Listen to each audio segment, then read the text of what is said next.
সম্মানিত ভাইরা, আপনারা সবাই সুস্থ আছেন তো? আলহামদুলিল্লাহ। আল্লাহ তাআলা আপনাদের সবাইকে ভালো রাখুন, সুস্থ রাখুন, নিরাপদে রাখুন, তার সন্তুষ্টির পথে অবিচল রাখুন। কালামুল্লাহ মাজিদে আল্লাহ তাআলা জানিয়ে দিয়েছেন 7 শ্রেণীর ব্যক্তিকে তিনি অপছন্দ করেন। কয় শ্রেণীর? আবার বলুন, কয় শ্রেণীর? জি, 7 শ্রেণীর ব্যক্তিকে আল্লাহ তাআলা অপছন্দ করেন। তো মানে আল্লাহ তাআলা তাদেরকে ভালোবাসেন না। আমরা আজকে এই 7 শ্রেণীর ব্যক্তি কারা তাদের ব্যাপারে জানার চেষ্টা করব এবং আমরা সতর্ক হয়ে যাব যে আমরা যেন তাদের অন্তর্ভুক্ত না হই। কি বলেন? কোন 7 শ্রেণীর ব্যক্তি, কোন অভাগা, কোন কপাল পোড়া সেই 7 শ্রেণীর ব্যক্তি যাদেরকে আল্লাহ তাআলা পছন্দ করেন না, ভালোবাসেন না, এই মর্মে তিনি কালামুল্লাহ মাজিদে ঘোষণা দিয়েছেন। এবং আমরা সতর্ক হওয়ার চেষ্টা করব এই বৈশিষ্ট্য যেন কশিনকালেও কবু আমাদের মধ্যে না আসে।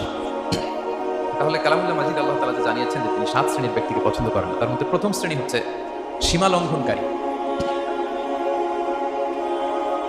আরবিতে বলে আল মুআতাদুন। সীমা লঙ্ঘনকারী ব্যক্তিকে আল্লাহ তাআলা পছন্দ করেন না। লিমিট ক্রস করলে আল্লাহ তাআলা পছন্দ করেন না। লিমিটকে কেউ যদি ওভারস্টেপ করে, ক্রস করে, আল্লাহ তাআলা পছন্দ করেন না। সীমা লঙ্ঘনকে তিনি মোটেও পছন্দ করেন না। এবং মজার ব্যাপার হচ্ছে আল্লাহ কেউ কোনো অন্যায় করলেই সাথে সাথে পাকড়াও করেন না। কেউ ভুল করলেই আযাব দেন না। কেউ নাফরমানি করলেই আযাব পাঠান না। আল্লাহ অনেক সময় দেন, অনেক সময় দেন। শুধরে যাবার অনেক টাইম সে পায়, তারপরও যখন সে লিমিট ক্রস করে তখন আল্লাহ ধরেন। আল্লাহ সব সময় ধরে না, ধরলে ছাড়ে না। ধরে না, ধরলে আল্লাহ ছাড়ে না। আল্লাহ সবসময় ধরবে না। এবং যে সমস্ত জাতিগোষ্ঠীকে এই পৃথিবীতে আল্লাহ তাআলা আযাব দিয়ে ধ্বংস করেছেন, তাদের স্টোরি যদি আমরা খেয়াল করি, আমরা দেখব যে তাদেরকে আল্লাহ অনেক সুযোগ দিয়েছেন ভালো হওয়ার, শুধরে যাওয়ার। কিন্তু তারা আল্লাহর আদেশ অমান্য করতে করতে করতে করতে যখন লিমিট ক্রস করে ফেলছে, একটা সবকিছুর একটা লিমিট থাকে, কি বলেন? We all should know all limits. আপনাকে জানতে হবে যে আপনি কতটুকু পর্যন্ত করতে পারবেন, কতটুকু আপনার সীমানা। You should know your limit. এই লিমিটটা আপনার জানতে হবে। তারা যখন লিমিট ক্রস করেছে আল্লাহ আযাব দিয়েছে। আপনারা সামুদ জাতির নাম শুনেছেন? তাদের কাছে আল্লাহ তাআলা একজন নবী পাঠিয়েছিলেন, নাম হচ্ছে সালেহ আলাইহিস সালাম। আল্লাহ নবী সালেহ আলাইহিস সালাম, তিনি তাদেরকে দাওয়াত দিলেন যে হে আমার জাতিগোষ্ঠীর লোকেরা, এক আল্লাহর ইবাদত করো।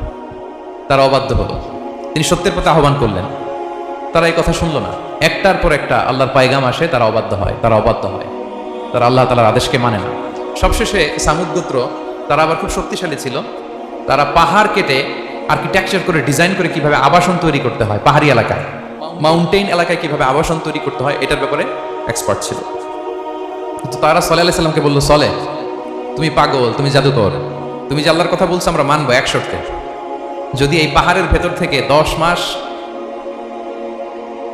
গর্ভধারিণী একটা উট যদি বের করে আনতে পারো, এমন একটা শি ক্যামেল উট যদি বের করে আনতে পারো, যেই উটের পেটের ভেতরে একটা বাচ্চা থাকবে এবং ওটটা পাহাড় থেকে বের হয়েই বাচ্চা ভূমিষ্ঠ করবে, এরপরে উটের দুধ যেন আমরা খেতে পারি, তুমি যদি এটা দেখাইতে পারো তাহলে বুঝবো তুমি সত্য নবী। দোয়া করলেন, আল্লাহ আমার এই জাতি সামুদ, তারা তো চেয়েছে যে পাথর ভেতর থেকে যদি একটা উট বের হয়, ওট যদি বাচ্চা দেয় আর দুধ দেয়, তাহলে তারা তোমাকে মেনে নেবে। আল্লাহ তুমি মেহেরবানি করে এই মিরাকেল, এই মুআজিজা তুমি তাদের দেখিয়ে দাও। আল্লাহ তাআলা দোয়া কবুল করলেন। হাজার হাজার মানুষের সামনে চাক্ষুষ দিবালোকের মুহূর্তে পাথর ভেঙে একটা উট বেরিয়ে এলো বিশাল আকৃতির, এবং 10 মাস গর্ভধারিণী উট, সাথে সাথে এই উট বেরিয়ে বাচ্চা প্রসব করলো, এবং সাথে সাথে এই ওলান থেকে উটের দুধ বেরোতে লাগলো। হাজার হাজার লোক এটার ওলান থেকে দুধ নিয়ে তারা তৃপ্ত হলো। আচ্ছা, এই মুহূর্তে তাদের কি করা উচিত ছিল বলেন তো? আশহাদু আল্লা ইলাহা ইল্লাল্লাহ ওয়া আশহাদু আন্না মুহাম্মাদুর রাসূলুল্লাহ ওয়া আশহাদু আন্না সালিহান নাবিয়্যুল্লাহ, এটা পড়া দরকার ছিল না? দরকার ছিল। কিন্তু তারা একের পর এক গোয়ার তুমি করতে করতে করতে করতে চাক্ষুষ দিনের বেলা এত বড় একটা মুআজিজা দেখার পরেও তারা অস্বীকার করলো। সাল্লাল্লাহু আলাইহি ওয়াসাল্লাম বললেন, তোমরা তোমাদের ওয়াদা পূরণ করো। তারা বলল, তুমি বড্ড বড় জাদুকর, তুমি যেন তুমি জাদুকর না, তুমি পাহাড়ের ভেতরে জাদু ঢুকাই ফেলছো। কি মনে হয় তারা লিমিট ক্রস করে ফেলছে না? এবার ক্রস করছে না? তারা সীমা লঙ্ঘন করে ফেলেছে। দে ক্রসড দেয়ার লিমিট। এবার তো আর ছাড় দেওয়া যায় না, কারণ আমি আপনাদের বলেছি শুরুতে যে আল্লাহ সব সময় ধরে না, কিন্তু যখন ধরে ছাড়ে না। আযাব চলে আসলো। কি আযাব? আর্থকোয়েক আর রাজফা, পুরো ভূখণ্ড কেঁপে উঠলো। কেঁপে ওঠার সাথে সাথে সব মাটিতে পড়ে গেল। 2 নাম্বার আসলো সাউন্ড ওয়েভ, শব্দ নিনাদ, প্রচন্ড শব্দ তরঙ্গ। জিবরাইল আলাইহিস সালাম ওই এলাকার উপরে এসে এমন জোরে চিৎকার মারলেন, ওই চিৎকারে সামুদ গোত্রের প্রতিটি লোক কানের পর্দা ফেটে মুহূর্তের মধ্যে লাশ হয়ে জমিনে পড়ে রইল। Because they cross their limit. তারা তাদের লিমিট ক্রস করেছে। আর যারা লিমিট ক্রস করে, যারা সীমা লঙ্ঘন করে, তাদেরকে আল্লাহ তাআলা পছন্দ করেন না। আপনারা লূত আলাইহিস সালামের নাম শুনেছেন? উনি আল্লাহর একজন নবী ছিলেন। ওনাকে আল্লাহ তাআলা জর্ডান, বর্তমানে যে জর্ডান দেশ আছে সেখানে পাঠিয়েছিলেন। একটা কমিউনিটি ছিল সাদুম কমিউনিটি, ওই সাদুম কমিউনিটিতে তিনি এসেছিলেন। তিনিও দাওয়াত দিলেন, ইয়া কওমি ইবুদুল্লাহ মা লাকুম মিন ইলাহিন গায়রু, হে আমার কওমের লোকেরা আল্লাহর ইবাদত করো, আল্লাহকে মেনে নাও। ওরা অস্বীকৃতি জানালো, সত্যের প্রতি আহ্বান করলেন, অস্বীকৃতি জানালো। ওরা ওদের পাশ দিয়ে ক্যারাভেন যেত, কাফেলার লোকেরা ডাকাতি করতো, ডাকাতির শাস্তির ব্যাপারে তিনি ভয় দেখালেন, তারা নিবৃত্ত হলো না। এমনকি তারা সমলিঙ্গের প্রতি যৌন আকর্ষণ বোধ করতো, নাউযুবিল্লাহ। হোমোসেক্সুয়ালিটি, এখন একটা গ্রুপ আছে দেখবেন যে রংধনু নিয়ে মিষ্টি মিষ্টি কথা শোনায় বিশ্বব্যাপী। তাদের সাইন হচ্ছে রংধনু, রেইনবো। তারা ছেলেতে ছেলেতে বিয়ে, মেয়েতে মেয়েতে বিয়ে, এটাকে প্রমোট করে, নাউযুবিল্লাহ মিন যালিক। আমাদের এই মুসলিম সমাজে যেন এই আবর্জনা প্রবেশ করতে না পারে, আমাদেরকে সচেতন থাকতে হবে, ঠিক কিনা? এই সাদুম কমিউনিটির একটা বদ অভ্যাস ছিল, তারা ছেলেতে ছেলেতে বিয়ে করত, পুরুষে পুরুষে। আল্লাহ নবী লূত আলাইহিস সালাম তাদেরকে বুঝালেন যে পৃথিবীতে কেউ এই পাপ কাজ করেনি। প্রাণীদের মধ্য থেকেও একটা পুরুষ প্রাণী একটা পুরুষ প্রাণীর প্রতি আকৃষ্ট হয় না। তোমরা আশরাফুল মাখলুকাত হয়ে কিভাবে এই কাজ করো, তোমরা থামো। তিনি নানাভাবে হৃদয় নিংড়ানো ভাষা দিয়ে দাওয়াত দিলেন, কিন্তু তারা মানল না। তারা এই পাপ কাজ করতেই লাগলো, করতেই লাগলো, করতেই লাগলো। আল্লাহ তাআলা ফেরেশতা পাঠিয়েছিলেন ওনার কাছে পুরুষের আকৃতিতে। তারা এই আল্লাহর পাঠানো ফেরেশতাদের সাথে এই অপকর্ম করার প্ল্যান করেছিল। তারা মনে করেছিল সাধারণ মানুষ, আসলে এগুলো ছিল কি আল্লাহর ফেরেশতা। তো আল্লাহর ফেরেশতার সাথে যেহেতু এরকম পাপ কাজের চিন্তা করেছে, তার মানে দে ক্রস দ্য লিমিট। কি বলেন? সীমা লঙ্ঘন করে ফেলছে। আযাব, পানিশমেন্ট তাদের জন্য অবধারিত হয়েছে। আল্লাহ তাআলা শাস্তি দিলেন। কি শাস্তি দিলেন? সিম্পল। জিবরাইল আলাইহিস সালাম এসে পুরো শহরটাকে উঠাইয়া উল্টায় ফেলে দিলেন। আল জাযাউ মিন জিনসিল আমাল, যে যেরকম পাপ করে তার শাস্তি এরকম।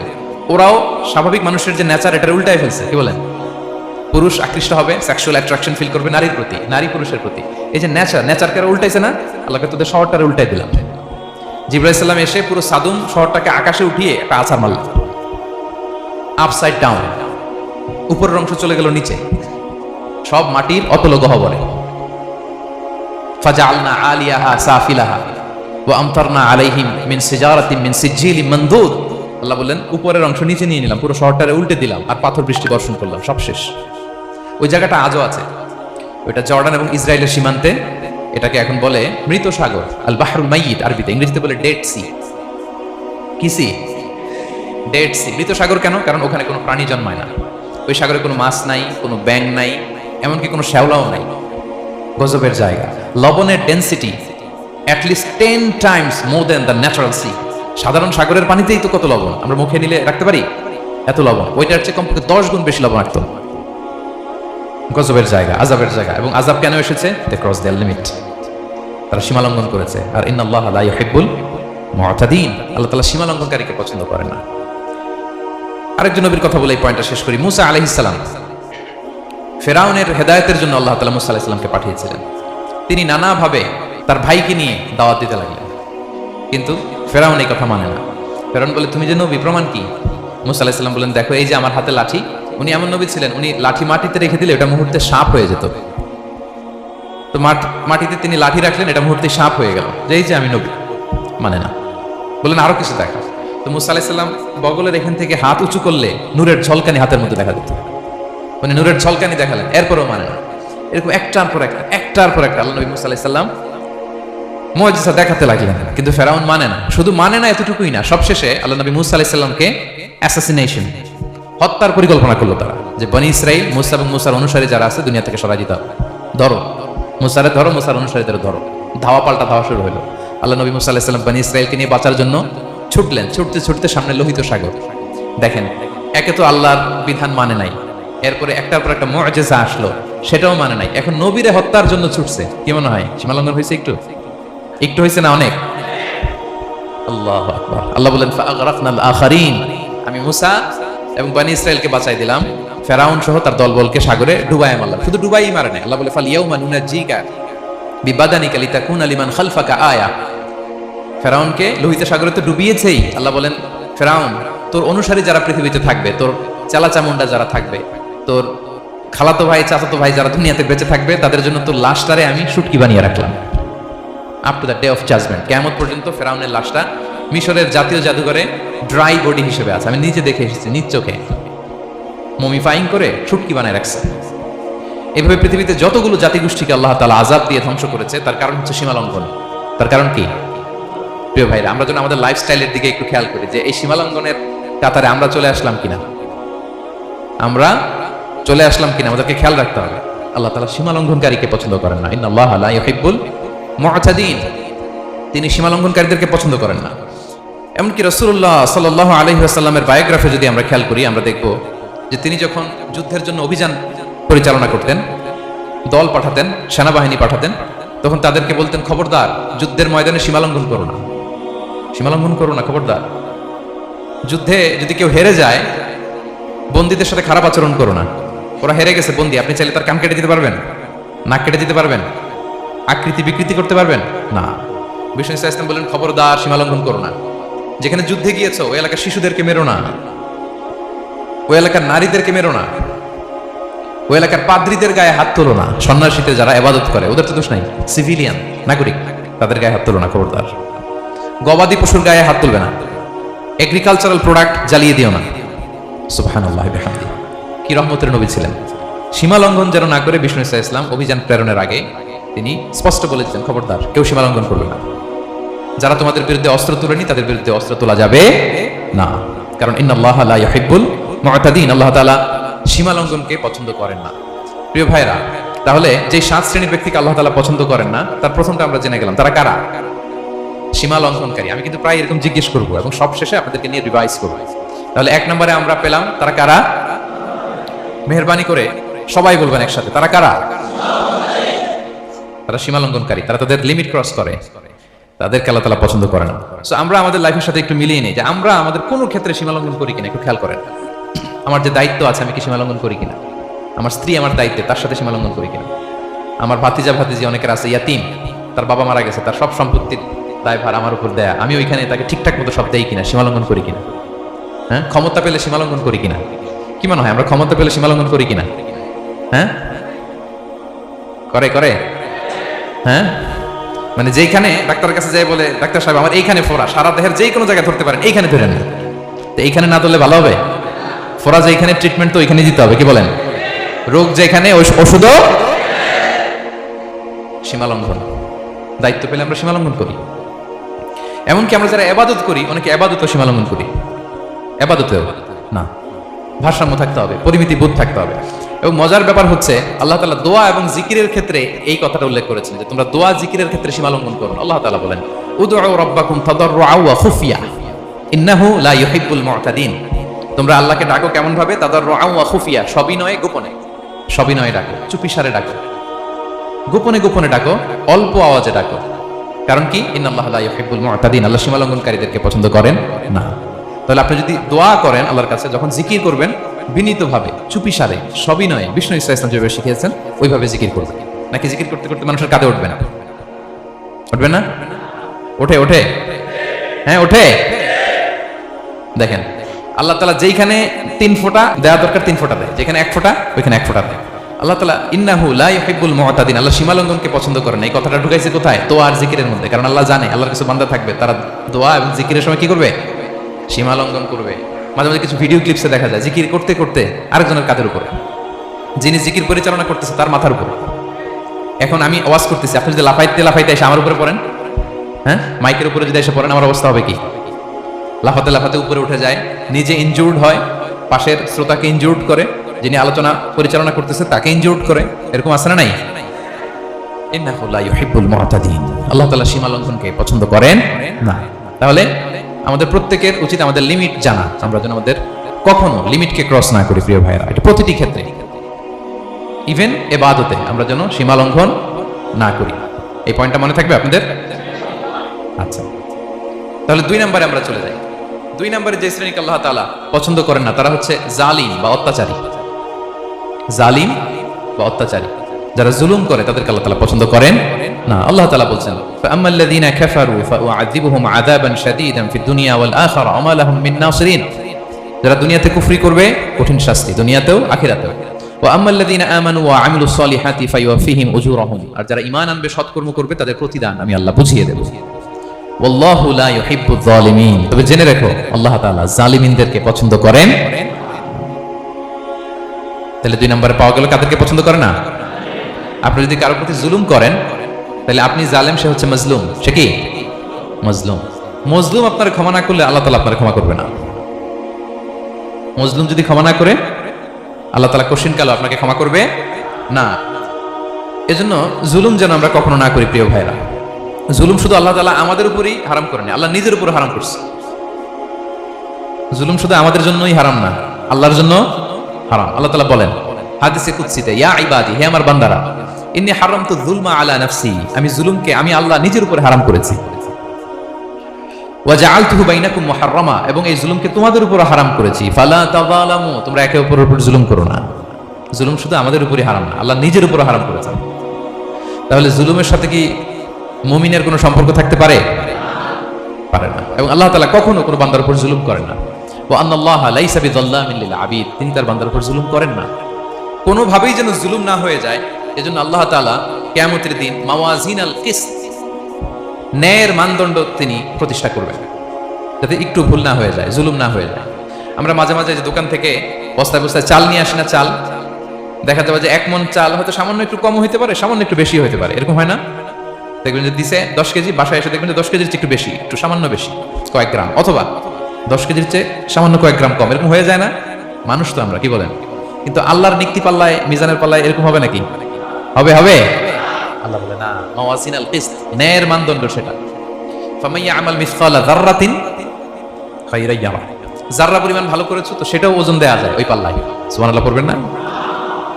ওমাইয়া আমাল মিসকালা যাররাতিন শাররান ইয়ারা, অনুপরিমাণ খারাপ করেছো সেটা ওজন দেয়া যায়, কারণ ওয়া আন্নাল্লাহা লাইসা বিযাল্লামিন লিল আবিদ, তিনি বান্দার উপর জুলুম করেন না। তিনি এমন পাল্লা দিয়েছে যাতে জুলুম না হয়। আমাদেরটাই ভুল হয়ে যেতে পারে, ওনারটাতে ভুল হলে চলবে না, কেউ জিতে যাবে, ঠকে যাবে, কি বলেন? জাররা কাকে বলে? জাররা, জাররা মানে এত ছোট জিনিস, এত ক্ষুদ্র জিনিস যেটা খালি চোখে দেখা যায় না। বাংলাদেশের উদাহরণ দিলে বুঝতে পারবেন ভালো। বাংলাদেশের শীতের সিজনের কথা মনে আছে আপনাদের? না মালয়েশিয়া এসে সব খাই ফেলাইছে? হ্যাঁ, মালয়েশিয়া তো সারা বছর গরম, সারা বছর বৃষ্টি, শীত হয় না তো।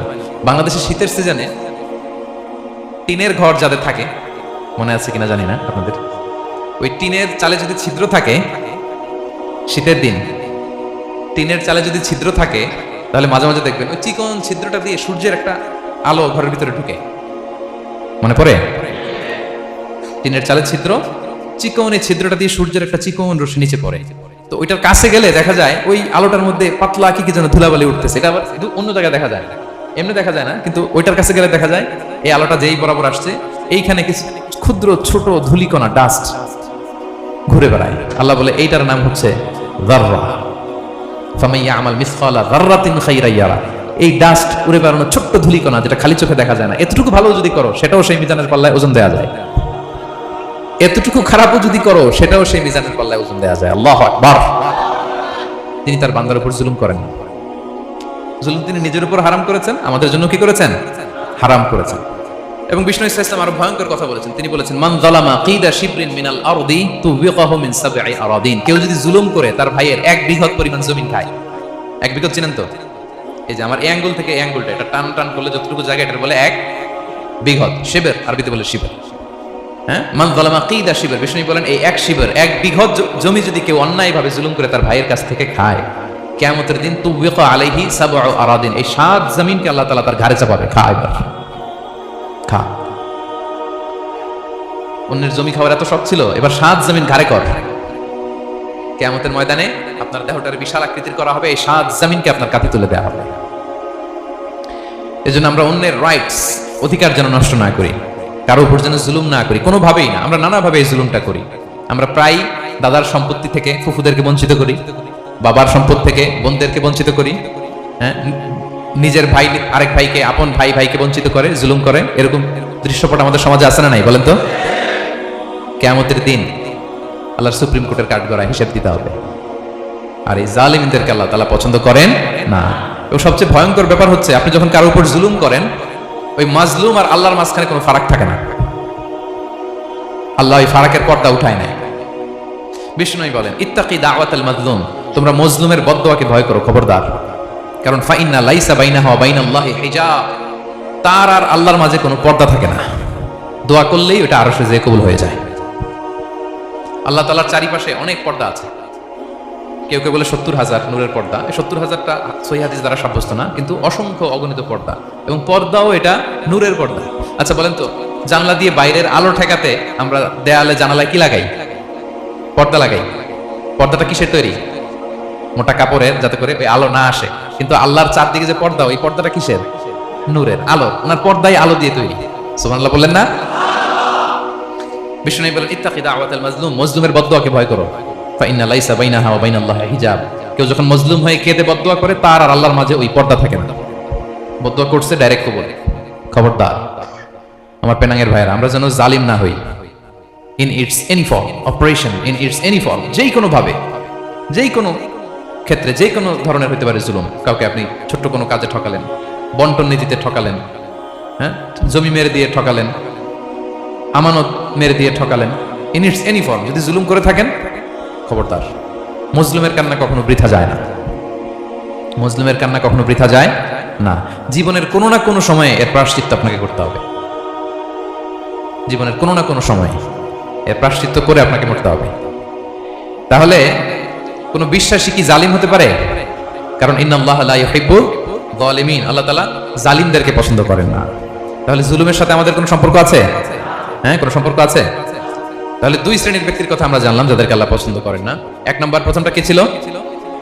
সীমা লঙ্ঘনকারী, লিমিট যে ক্রস করে, ইন্নাল্লাহা লা ইউহিব্বুল মুআতাদিন। দুই নম্বরে কি জানলাম? হ্যাঁ, জালিম, অত্যাচারী, অপ্রেসর। অপ্রেসরকে আল্লাহ তাআলা পছন্দ করেন না। তাহলে এই দুইটারে আমরা নো বলে দিলাম আজকের কনফারেন্স রুমে। আওয়াজ করে বলেন তো সবাই, নো। এই লিমিট ক্রস আর জুলুম, নো, চলে গেছে, খালাস। এবার তিন নম্বরে দেখি আল্লাহ কাদেরকে পছন্দ করেন। তিন নম্বরে আল্লাহ তাআলা অহংকারী, দাম্ভিক লোককে পছন্দ করেন না। অহংকারী, আমাদের তো অহংকার টহংকার নাই না? আছে? অহংকার আছে? কিসের অহংকার বলেন? টাকার, আর ক্ষমতার, আর সৌন্দর্যের, আর হ্যাঁ পাওয়ার, সোশ্যাল পাওয়ার। এই যে অহংকার, অহংকারের খাঁচা থেকে মুক্ত রাখো আমাদেরকে তুমি প্রভু হয়ে। পড়েন আমিন। এটা একটা ভয়ঙ্কর খাঁচা। আচ্ছা, অহংকার করার আমাদের আছে কি বলেন তো? কিছুই না। আল্লাহ বলে ওয়া খুলিকাল ইনসানু দাঈফা, তোমাদেরকে আমি দুর্বল করে তৈরি করছি। আমরা দুর্বল, শুধু দুর্বল না, দুর্বলের ঘরের দুর্বল। আমার বাপ ছিল দুর্বল, আমার দাদা ছিল দুর্বল, আমরা 14 গোষ্ঠী কি? হাল আতা আলাল ইনসানি হিনুম মিনাদ দাহরি লাম ইয়াকুন শাইআম মাযকুরা। আল্লাহ বলেন একটা সময় ছিল উল্লেখ করার মতো তোমার কিছুই ছিল না। আজকে তো এত লম্বা চড়া মানুষ, আমরা কিছুই ছিলাম না। আমার বর্তমানে বয়স চলে 36, 37। তো আজ থেকে 37 বছর আগে আমি কি ছিলাম? আমার অস্তিত্বই ছিল না। আমার কোনো নাম ছিল না, আমার কোনো গ্রাম ছিল না, আমার কোনো অ্যাড্রেস ছিল না, আমার কোনো পরিচিতি ছিল না। আজ থেকে আরো 37 বছর পরে একটু খেয়াল করেন তো, এখন তো 37, আরো 37 ধরেন বাঁচলাম। এরপরে আমি দুনিয়া, দুনিয়া থাকবে কিন্তু আমি নাই।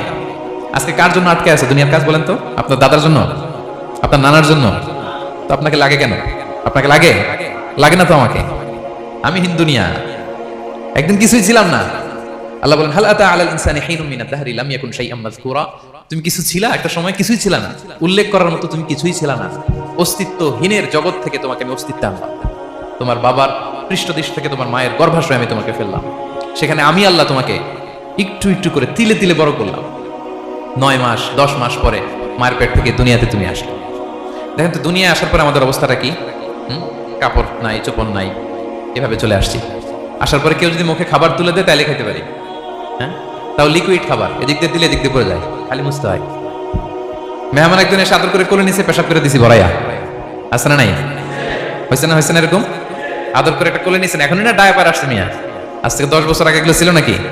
প্যাম্পাস ডায়াপার ছিল, এই কাঁথা টাতা নিয়ে কোলে নেওয়া লাগতো, এরপরে দিছে ওদিক দিয়ে, জামা টামা ভিজে শেষ। ইভেন রাসূল সাল্লাল্লাহু আলাইহি ওয়াসাল্লামের কোলে এরকম বাচ্চারা পেশাব করে দিছে, এরকম হাদিস আছে। আদর করে মায়েরা বাবারা আসলেই তো তার বাচ্চাকে রাসূল সাল্লাল্লাহু আলাইহি ওয়াসাল্লাম কোলে দিতেন, পেশাব করে দিতেন।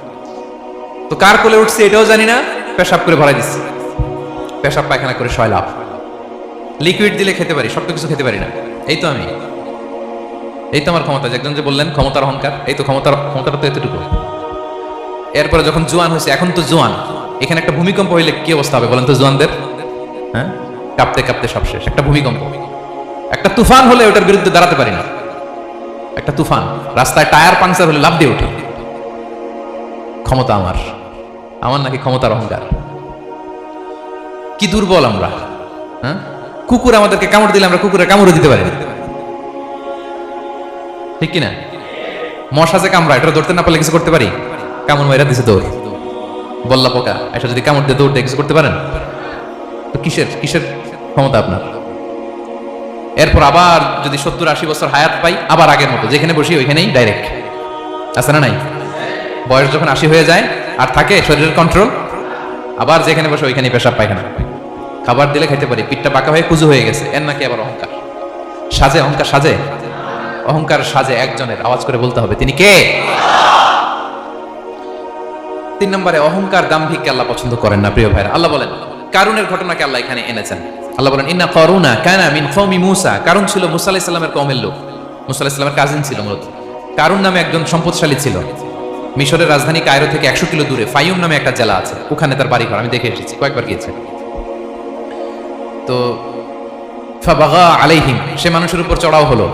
ওয়া আতাইনাহু মিনাল কুনুজি মা ইন্না মাফাতিহাহু লাতানু বিল উসবাতি উলিল কুওয়া। আল্লাহ বলেন এই কারণকে আমি এত সম্পদ দিয়েছি, এত বেশি ছিল তার সম্পদ, সম্পদগুলো যে সে আলমারির ভিতরে রাখতো, ওই আলমারির যে চাবি হইতো, এই চাবিগুলোরে ওজন করার জন্য, কাঁধে নেওয়ার জন্য 10 জন পেশি শক্তি পুরুষ লাগতো। আলমারি রাখার জন্য না, কি রাখার জন্য? আলমারি ভর্তি যে সোনা দানা গহনা, ওইটার যে চাবি, ওই চাবিগুলা বহন করতে একদল পেশি পুরুষ লাগতো, এত সম্পদ। তো তাকে এলাকার লোকেরা বলেছিল ক্বালা লাহু কওমুহু লা তাফরাহ, এই কারণ তুমি গর্ব করো না। কারণ তাকে বলছিল মুসা আলাইহিস সালাম যাকাত দাও, সে বলতেছে আমি যাকাত দিব কেন? এই সম্পদ তো আমার, ইন্নামা উতিতুহু আলা ইলমিন ইনদি, আমি আমার বুদ্ধি খাটাই এই সম্পদ কামাইছি, আমার সম্পদ আমি খাবো, আমি যাকাত দিব কেন? আল্লাহ বলেন ইন্নাল্লাহা লা ইউহিব্বুল ফারিহিন, কারণ তুমি অহংকার করলে আমি আল্লাহ অহংকারকে বরদাস্ত করি না, অহংকারীদেরকে আমি আল্লাহ পছন্দ করি না। আমি অহংকারকে পছন্দ করি না, অহংকারকে আল্লাহ তাআলা পছন্দ করেন না। কি হয়েছিল কারণের নসিবে? আল্লাহ বলেন ফাখাসাফনা বিহি ওয়া বিদারিহিল আরদ ফামা কানা লাহু মিন ফিআতি ইয়ানসুরুনাহু মিন দুনিল্লাহ ওয়া মা কানা মিনাল মুনতাসিরিন। আল্লাহ বলেন সে যখন অহংকার দেখালো, আমি কারুনকে আর কারুনের সব সম্পদ মাটির ভেতরে দাবিয়ে দিলাম, মুহূর্তেই দাবিয়ে দিলাম। সহিহ বুখারীতে এসেছে ইয়াতাজালজালু ফিল আরদ, প্রতিদিন 1 বিঘত করে কারুন জমিনের ভিতরে যেতেই থাকবে, যেতেই থাকবে, যেতেই থাকবে কিয়ামতের আগ পর্যন্ত। আল্লাহু আকবার। কারণ অহংকার করেছিল। আল্লাহ বলে আমি অহংকারীদের পছন্দ করি না। সূরা লুকমানে আল্লাহ বললেন ওয়ালা তুসাঈর খাদ্দাকা লিন-নাস, মানুষ থেকে মুখ ফিরিও না।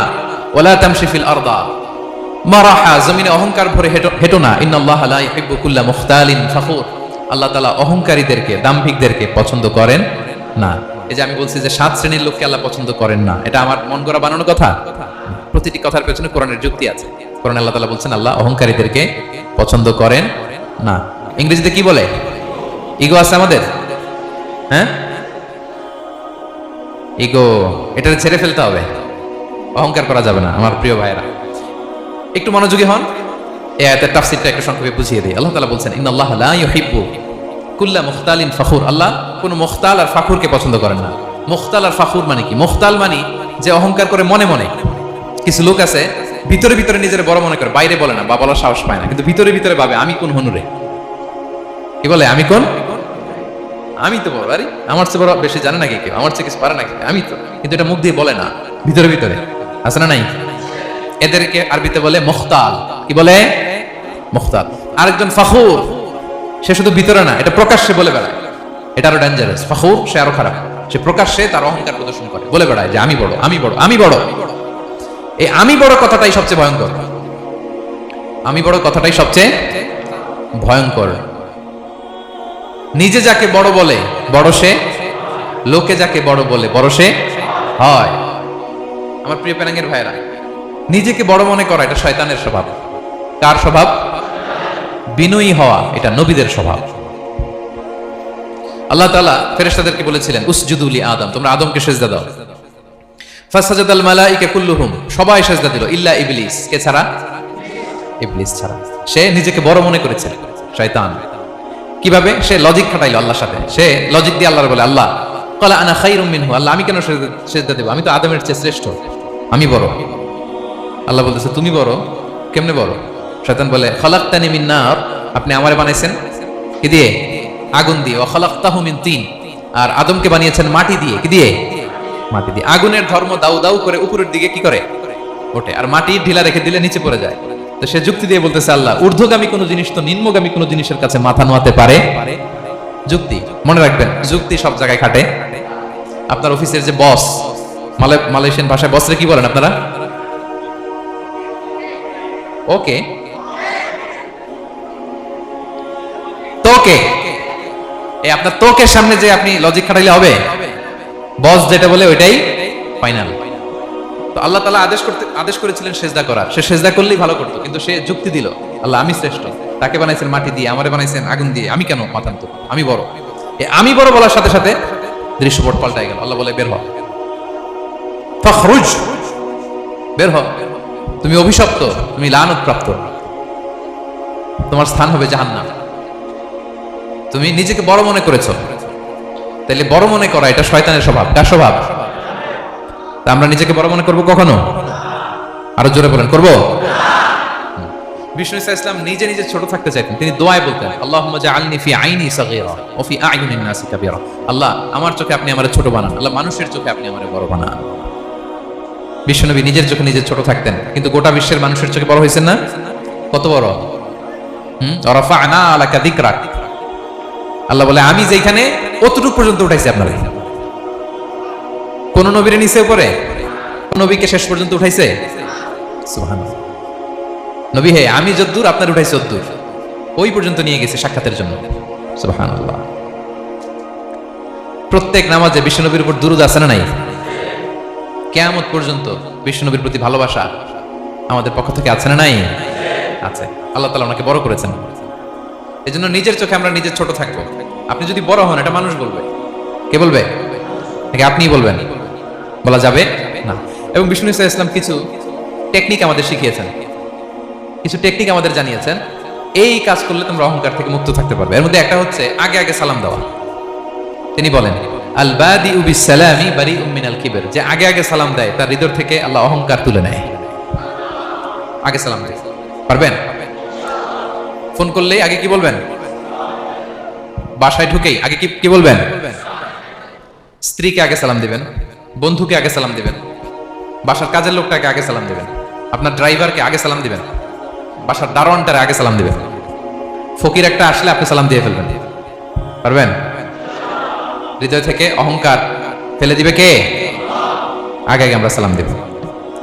এবং তার চেয়ে ভয়ঙ্কর কথা হচ্ছে বিষ্ণু ইসলাম বলেন যে লা ইয়াদখুলুল জান্নাতা মান কানা ফি কলবিহি মিসকালু হাববাতি খারদাল মিন কিবর, যার হৃদয়ে সরিষার দানা পরিমাণ অহংকার থাকে ওই ব্যক্তি কঠিন কালেও আল্লাহর জান্নাতে প্রবেশ করার সুযোগ পাবে না, কঠিন কালেও পাবে না।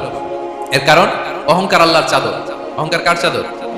আল কিবরিয়া উরিদাই ওয়াল আযামাতু ইজারি। আল্লাহ বলে অহংকার আমার চাদর, বড়ত্ব আমার লুঙ্গি, যে এগুলো ধরে টান দেয় তার আমি জাহান্নামে নিক্ষেপ করব। ফালা উবালি, ফালা উবালি, আই ডোন্ট কেয়ার, আমি ওদিকে কেয়ার করি না, আমি তার জাহান্নামে ফেলবো। সো অহংকার আমাদের সাজে না। আমি শুরুতেই তো বললাম আমাদের লাইফ সার্কেলটা একটু দেখাইলাম না যে ছিলাম কই, অস্তিত্বহীন থেকে দয়া করে মায়া করে তিনি আমাকে অস্তিত্বে এনেছেন। কত ছোট্ট, কত ক্ষুদ্র, কত নগণ্য, কত দুর্বল ছিলাম আমরা। আবার যৌবনের একটা পিরিয়ড কাটিয়ে, যৌবনের সময় তো কতটা দুর্বলতা বললাম, আবার সেই দুর্বল, মানে দুর্বল থেকে দুর্বল, এই হচ্ছে আমাদের লাইফ স্টোরি, লাইফ হিস্ট্রি। তাহলে অহংকার আমাদের সাজে। অহংকার তার সাজে যার কোনো ক্ষয় নাই, যার কোনো লয় নাই, যার কোনো অভাব নাই। হ্যাঁ, গোটা বিশ্ব তার মুখাপেক্ষী, তিনি কারো মুখাপেক্ষী না, ঠিক কিনা? গোটা বিশ্ব তার কাছে ঠেকা, তিনি কারো কাছে ঠেকা না, ঠিক কিনা? গোটা বিশ্ব তাদের সার্ভাইভালের জন্য তার প্রতি মুখ থুবড়ে পড়ে থাকে, তিনি কারোর জন্য বসে থাকা লাগে। অহংকার সাজে তার। আর এই আল্লাহর অহংকারের চাদর ধরে যে টান দেয়, আল্লাহ বলে ওরা আমি জাহান্নামে ফেলবো, আর তাদেরকে আমি পছন্দ করি না। আল্লাহ তাআলা অহংকারীদেরকে পছন্দ করেন না। তাহলে অহংকারকে আমরা না বলে দিব, নো বলবো, নো। আওয়াজ করে বলেন নো। শুধু মুখে মুখে নো নাকি অন্তর থেকে? এই তো আজকের দেওয়ান কুলিয়ার বাইরে ফেলে দিয়েছে আমরা অহংকার। কি বলেন পেনাঙ্গের ভাইরা? আর অহংকার করব? আপনি বিনয়ী হন, মান তাওয়াদা তারাফা। বিষ্ণু বলেন যে নিচু হয় আল্লাহ ওটা টাইনা উঁচু করে। আপনি বিনয়ী হবেন, আল্লাহ আপনার উঁচু করবে। আর আপনি উঠতে চাবেন, এক থাপ্পড় মেরে জমিনে আল্লাহ মিশাই দিবে। এজন্য বড়ত্ব, দাম্ভিকতা এটা আল্লাহর পোশাক, আমরা যেন তার পোশাক ধরে টান না দেই। এই পয়েন্টটা কি সবার কাছে ক্লিয়ার? আচ্ছা, কয়টা গেল? এক নম্বরে কি ছিল? হ্যাঁ, সীমা লঙ্ঘনকারীকে আল্লাহ তাআলা পছন্দ করেন না। 2 নাম্বার, এই তো মনে রাখছেন, মাশাআল্লাহ, অনেক এনার্জেটিক অডিয়েন্স, খেয়াল রাখছে। আর শুরুতে বলছিলাম তো, মনে রেখে দিছে এজন্য যে ধরবে তো মাঝখানে। আচ্ছা, জালিমকে আল্লাহ পছন্দ করেন না। এইমাত্র যেটা বললাম 3 নাম্বার, অহংকারী ব্যক্তিকে আল্লাহ পছন্দ করেন না। 4 নাম্বার হচ্ছে অপচয়কারী বা অপব্যয়কারী। অপচয়কারী বা অপব্যয়কারী, এই শ্রেণীর ব্যক্তিকে আল্লাহ তাআলা পছন্দ করেন। আল্লাহ বলেন, কুলু ওয়াশরাবু ওয়ালা তুসরিফু, তোমরা খাও পান করো, কিন্তু ওয়ালা তুসরিফু, তোমরা অপব্যয় করো না। ইন্নাহু লা ইউহিব্বুল মুসরিফিন, আল্লাহ তাআলা অপব্যয়কারীকে পছন্দ করেন না। অপচয়, প্রয়োজন নাই তারপরও খরচ, অপ্রয়োজনীয় খরচ, এটা আল্লাহ পছন্দ করেন না। ইভেন কি দানের ক্ষেত্রেও, আপনি যে দান করবেন, এখানেও ভারসাম্যপূর্ণ দানের কথা বলা হয়েছে। আল্লাহ বলছেন, ওয়াল্লাযিনা ইযা আনফাকু লাম ইউসরিফু ওয়া লাম ইয়াকতুরু ওয়া কানা বাইনা যালিকা কাওয়ামা, যারা দান করে, দানের ক্ষেত্রে কৃপণতাও করে না, আবার সব দিয়ে দেন। যেমন আপনার ছেলের স্কুলের বেতন দিতে হবে, ফ্যামিলির খরচ আছে, এটা আছে সেটা আছে, কিন্তু আপনি বেতনে সব দিয়ে দিলেন একজনকে, তো আপনি চলবেন কেমনে? দেয়া যাবে না, ভারসাম্যপূর্ণ হয় নাই, ভারসাম্যপূর্ণ হইতে হবে। তাহলে অপচয়টা আল্লাহ তাআলা পছন্দ করেন না। বিষ্ণু সাল্লাল্লাহু আলাইহি ওয়াসাল্লাম বলেছেন, কুলু ওয়াশরাবু, খাও পান করো, ওয়া তাসাদ্দাকু, দান করো, ওয়ালবাসু, যা মনে চায় পরিধান করো। ভালো পোশাক পরিধান করে আপনি আল্লাহ শুকর করবেন, কোনো অসুবিধা নেই, কিন্তু শর্ত হচ্ছে মা লাম ইউখালিতুহু ইসরাফ, এটার মধ্যে কোনো ধরনের অপচয় অপব্যয় থাকতে পারবে, আও মাখিলা, অথবা বড়ত্ব থাকতে পারবে না। তাহলে 4 নম্বরে আমরা জানলাম যে অপচয়কারীকে আল্লাহ তাআলা পছন্দ করেন না। শুধু এখানেই শেষ না, আল্লাহ তাআলা অপচয়কারীকে শয়তানের ভাইয়ের সাথে তুলনা করেছেন। কার ভাই? আল্লাহ বলেন, ওয়ালা তুবাযযির তাবযীরা, তোমরা অপচয় করো না, কারণ ইন্নাল মুবাযযিরিনা কানু ইখওয়ানা শায়াতিন, অপচয়কারী কার ভাই? ওয়া কানা শাইতানু লিরাব্বিহি কাফুরা, শয়তান তার প্রভুর ব্যাপারে অকৃতজ্ঞ। তাহলে আমরা জানলাম অপচয়কারী কার ভাই। আচ্ছা বলেন তো, বুঝে শুনে উত্তর দিন, যিনি শয়তানের ভাই উনি নিজেও একটা কি? বলে ফেলছেন আপনারাই, আমি আর কি বলবো। যারা আল্লাহ শয়তানের ভাই বানাইছে ও নিজেও একটা কি? তাহলে এটা যেন আমরা না করি। আমরা যেন পরিমিতি বোধ যেন আমাদের ব্যয়ের ভেতরে থাকে। এই আয়াতগুলোতে আমরা 2টা শব্দ পাই, একটা ইসরাফ আর একটা তাবযীর। ইন্নাল্লাহা লা ইউহিব্বুল মুসরিফিন, আর জায়গায় ওয়ালা তুবাযযির তাবযীরা, দুটোই হারাম। পেনাঙ্গের ভাইরা, পার্থক্যটা কি? পার্থক্য হচ্ছে ইসরাফ মানে হচ্ছে বৈধ বা হালাল কোনো ক্ষেত্রে প্রয়োজনাতিরিক্ত ব্যয় করা, হালাল, কিন্তু আপনি অতিরিক্ত খরচ করছেন। বাসায় আম লাগবে 2 কেজি, কয় কেজি?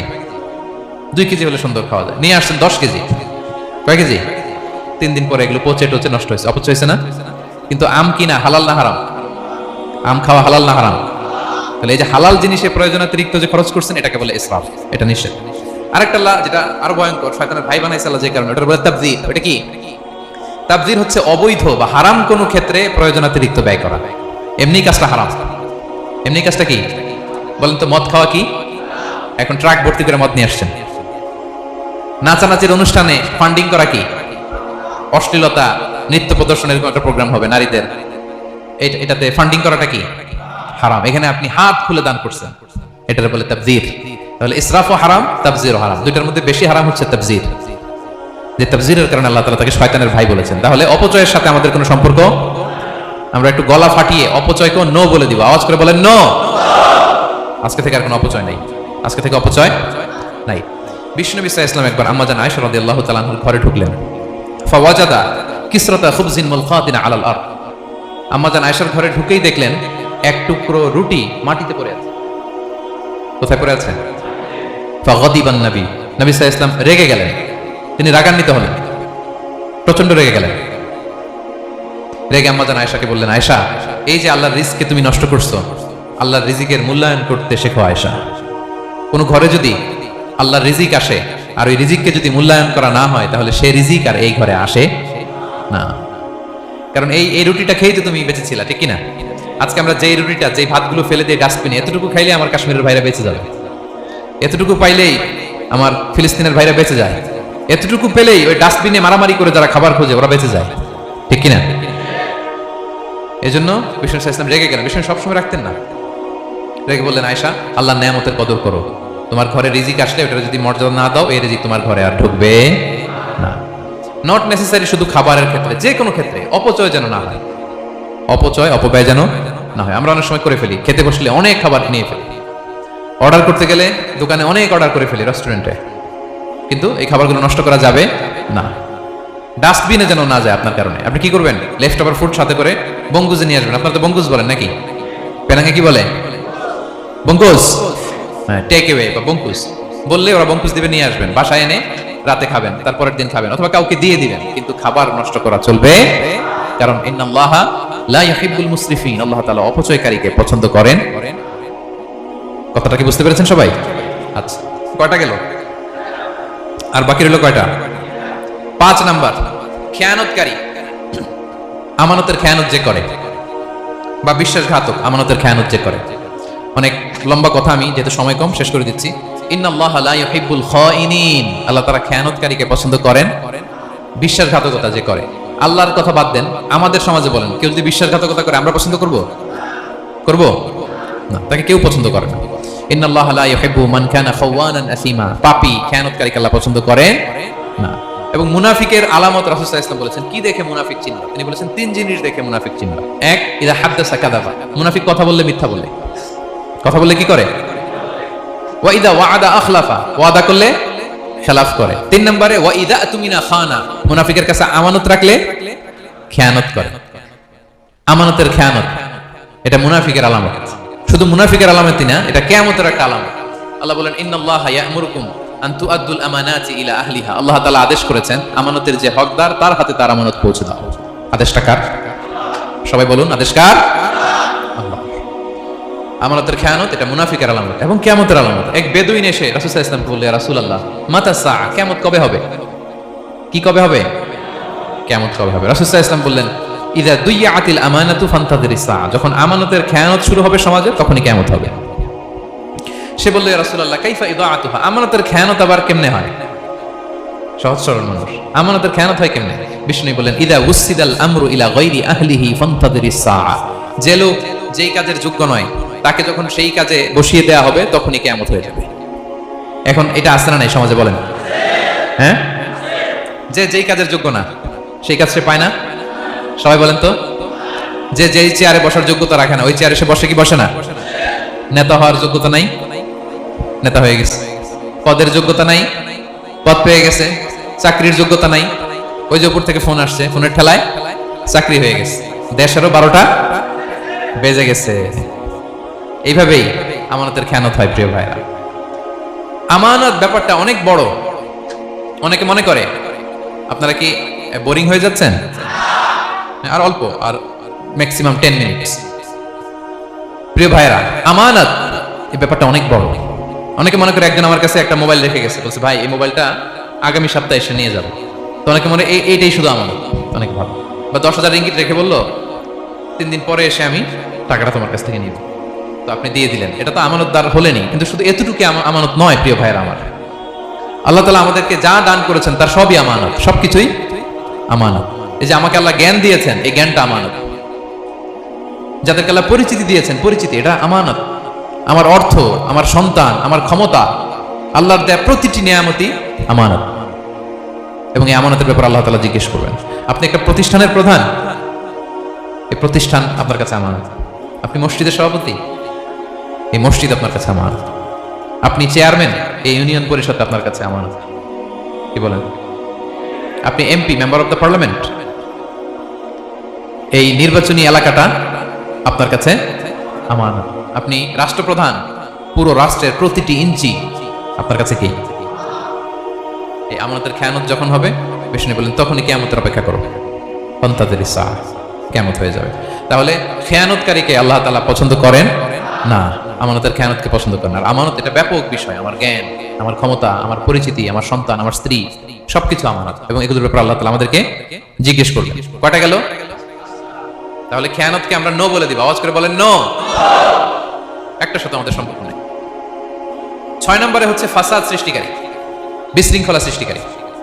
সমাজে যারা বিশৃঙ্খলা সৃষ্টি করে তাদেরকে আল্লাহ পছন্দ করেন না। আল্লাহ বলেন, ইন্নাল্লাহা লা ইউহিব্বুল মুফসিদিন, আল্লাহ তাআলা ফাসাদ সৃষ্টিকারীদেরকে কখনো পছন্দ করেন না। সমাজে নানাভাবে, সামাজিকভাবে ফাসাদ, রাজনৈতিকভাবে ফাসাদ, অর্থনৈতিকভাবে ফাসাদ, এই যত ফাসাদ বিশৃঙ্খলা আছে এগুলোর হোতা যারা, তাদেরকে আল্লাহ পছন্দ করে না। নানাভাবে দেখবেন যে সমাজে অনেকে ফাসাদ সৃষ্টি করে। আমাদের বাংলাদেশে কিছুদিন আগে কাঁচামরিচের দাম বেড়ে গেছে না? কেমনে পারলো? নিশ্চয়ই কেউ সিন্ডিকেট করছে, নিশ্চয়ই কেউ মজুদদারি করছে, নিশ্চয়ই এখানে কেউ ফাসাদ তৈরি করছে, ঠিক কিনা? প্রতিটি সেক্টরে আপনি খুঁজে দেখবেন ফাসাদ, হ্যাঁ, মারামারি, বিশৃঙ্খলা, ফাসাদ। এই কিছুদিন আগে এক নির্বাচনের প্রার্থীকে ধরে পিটাইছে, সবাই দেখলাম আমরা, তাই না? এটা ফাসাদ হয়েছে না? বিশৃঙ্খলা হয়েছে না?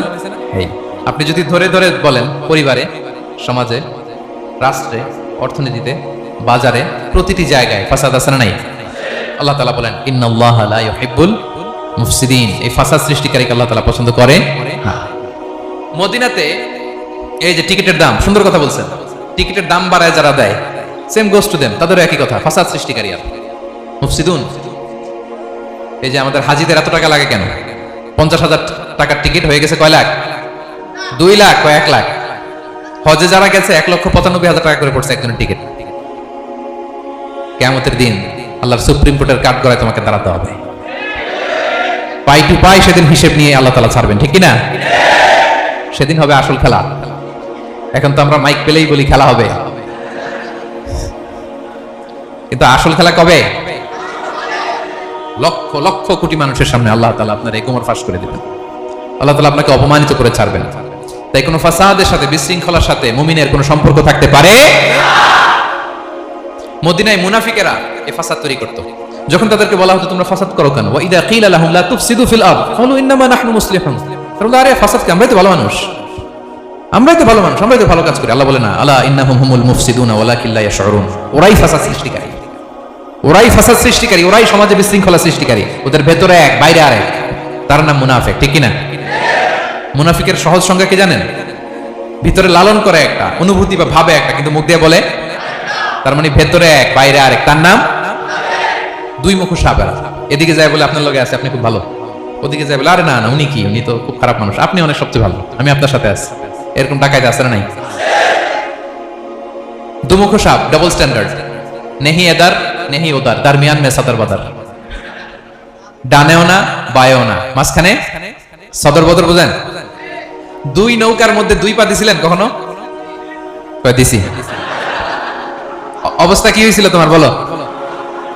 হ্যাঁ, পড়ে গেছিল, পড়বে। দুই নৌকায় দুই পা দেওয়া যায় না, হয় এই পা এদিকে নিয়ে আসতে হবে না ওদিকে চলে যেতে হবে, দুই পা দিলে এই উল্টায় পড়বে। মুনাফিকদের স্বভাব এটা, দুমুখ সাপ, ডাবল স্ট্যান্ডার্ড মেনটেন করে, টু ফেসড পার্সোনালিটি এরা, যেদিকে বৃষ্টি ওদিকে সাদা, উপরে ফিটফাট, ভিতরে সতর্কার। তাদেরকে যখন বলা হয় তোমরা ফাসাদ সৃষ্টি করো না, ওরা বলে আরে আমরাই তো ভালো। আল্লাহ বলে না, তোমরাই ফাসাদ সৃষ্টিকারী, তোমরা জানো না। তো এই ফিতনা, ফাসাদকে আল্লাহ হত্যার চেয়ে জঘন্য বলেছেন। তিনি বলেছেন আল ফিতনাতু আকবারু মিনাল কতল, এই ফিতনা সৃষ্টি করা, সমাজে পণ্যের দাম বাড়ানো, কাঁচামরিচের দাম বাড়ানো, অন্যের হক নষ্ট করা, টিকিটের দাম বাড়ানো, মজুদদারি করা, সমাজের স্বাভাবিক সামাজিক রাজনৈতিক ভারসাম্য যারা নষ্ট করে, এগুলো সব মুফসিদুন। সব কি? মুফসিদুন, ফাসাদ সৃষ্টিকারী, ফিতনাবাজ। আকবারু মিনাল কতল, সমাজের স্বাভাবিক যে ধারা, এই ফ্লোটাকে তারা নষ্ট করে। এবং ফাসাদের মাধ্যমে যদি কারো ক্ষতি করে, কাউকে কেউ হত্যা করে, সেজন্য গোটা বিশ্বের সবাইকে হত্যা করে। আল্লাহ বলেন মান কাতালা নাফসান বিগাইরি নাফসিন আও ফাসাদিন ফিল আরদি ফাকান্নামা কাতালান নাসা জামিআ, অন্যায়ভাবে ফাসাদের মাধ্যমে যখন কেউ কাউকে হত্যা করে, সেজন্য গোটা বিশ্বের সবাইকে হত্যা করে।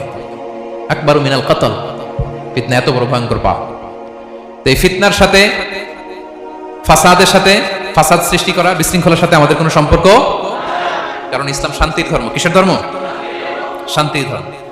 কোনো অন্যায়, বিশৃঙ্খলা, বোমাবাজি, সন্ত্রাসবাদ, টেরোরিজম, এগুলোর সাথে ইসলামের কোনো সম্পর্ক, শান্তির ধর্ম। এজন্য আল্লাহ তাআলা ফাসাদ সৃষ্টিকারীদেরকে পছন্দ করেন। কয়টা গেল? সব শেষ হচ্ছে মন্দ কথার প্রচারক। আমার ভাইয়েরা, কি কথা? কোন ধরনের বাজে কথা, মন্দ কথা, অশালীন কথা, অশ্লীল কথা আমরা মুখ দিয়ে উচ্চারণ করব।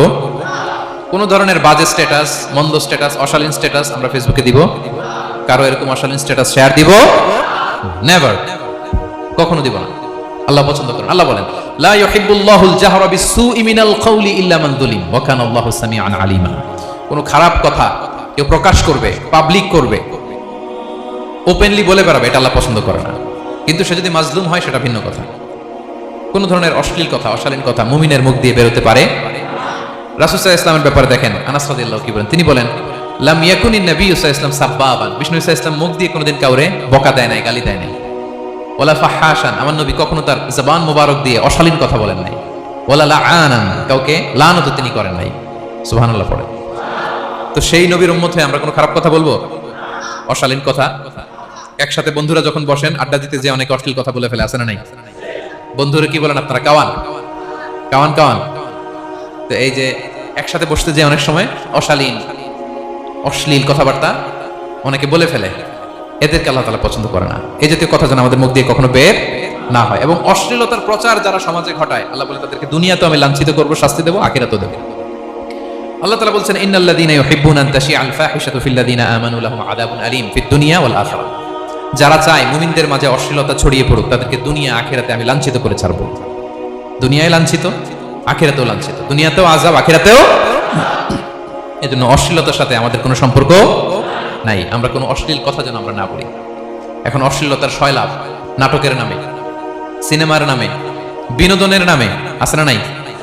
এই যে ডিভাইস, হ্যাঁ, শয়লাভ, আপনি ঢুকবেন আর বেরোতে পারবেন না, এমন ভাবে আপনাকে এঙ্গেজ করে রাখবে। এগুলোর সাথে মুমিনের কোনো সম্পর্ক আছে না। মুমিন যেটাই করবে ওটা হালাল পন্থায় করবে, ঠিক কিনা? তাই কোনো অশ্লীলতাকে আমরা শেয়ার দিব না। সোশ্যাল মিডিয়ায় কোনো অশ্লীল ভিডিও দেখবো না, শেয়ারও দিব না। কোনো অশ্লীল নাটক, সিনেমা এগুলো আমরা দেখবো না। দিনকে দিন এটা এমন ভাবে গ্রাস করতেছে, আমাদের সমাজটাকে শেষ করে ফেলতেছে এক এক নামে। পত্রপত্রিকা আমরা দেখি এখন নতুন কি আসছে, ওটিটি প্ল্যাটফর্ম, এরপরে কি আসছে, ওয়েব সিরিজ, আছে না নাই? গত কিছুদিন আগে আমি সোশ্যাল মিডিয়া দেখলাম বিভিন্ন জনে স্ট্যাটাস দিচ্ছে তৈ তৈ তৈ তৈ তৈ, বয়াম পাখি কই। তো আমি ভাবছি হয়তো কোনো বিখ্যাত কবির কবিতা শেয়ার দিচ্ছে। আমি পরে সার্চ দিয়ে দেখি সর্বনাশ, একটা ইন্টারভিউ দেখলাম একজন, এটা নাকি কোন একটা ওয়েব সিরিজ বা মুভি, এই জাতীয় কিছু একটা। তো দেখেন, কবিতার নামে, গানের নামে, সাহিত্যের নামে, সংস্কৃতির নামে, এন্টারটেইনমেন্টের নামে, বিনোদনের নামে এই অশ্লীলতার শয়লাভ, ঠিক কিনা? এই অশ্লীলতার সাথে আমাদের কোনো সম্পর্ক আছে? আমরা যেন মুখ দিয়ে উচ্চারণ না করি এগুলো, ঠিক কিনা? বিষ্ণু বলেন ইন্নাল আবদা লা ইয়াতাকাল্লামু বিল কালিমাতি মা ইয়াতাবায়ানু ফিহা ইয়াজিল্লু বিহা ইলান নার আবআদা মিম্মা বাইনাল মাশরিক ওয়াল মাগরিব। বান্দা অনেক সময় মুখ দিয়ে এমন কথা মুখ ফসকে বলে ফেলে, এটা যে কত ভয়ঙ্কর, এটা যে তার জাহান্নামে নিক্ষেপ করবে সে কল্পনাও করতে পারে না। আপনার একটা কথা থেকে আপনি জাহান্নামের অধিবাসী হতে পারেন। এই জন্য সোশ্যাল মিডিয়া ব্যবহারের ক্ষেত্রে আমরা সাবধান। যে কোনো ধরনের গুজব, মিথ্যা কথা, হক্স নিউজ, অশ্লীলতা, স্ক্যান্ডাল, এগুলোর সাথে আমাদের কোনো সম্পর্ক নাই। আমরা সবসময় যেন শালীনতার মধ্যে থাকি, সত্যের পক্ষে থাকি। কথা বুঝতে পেরেছেন? তাহলে কয় শ্রেণীর ব্যক্তিকে আল্লাহ পছন্দ করেন না? 1 নম্বরে সীমা লঙ্ঘনকারী, 2 নম্বরে জালিম, 3 নম্বরে অহংকারী, 4 নম্বর অপচয়কারী, 5 নম্বর খেয়ানতকারী, আমাদের খেয়ানত, 6 নম্বর ফাসাদ সৃষ্টিকারী, 7 নম্বর মন্দ কথা, অশ্লীল কথার যে প্রচার করে। এগুলো যারা করে এদের সাথে আমাদের কোনো সম্পর্ক, এই 7 শ্রেণীর লোককে আল্লাহ তাআলা অপছন্দ করেন। এগুলো কি আমাদের জীবনে থাকবে? এগুলো আমরা কি শুধু হলরুম থেকে বের করে দিব না পুরো জীবন থেকে? পারা যাবে? পারা যাবে? আওয়াজ করে পড়ুন ইনশাআল্লাহ।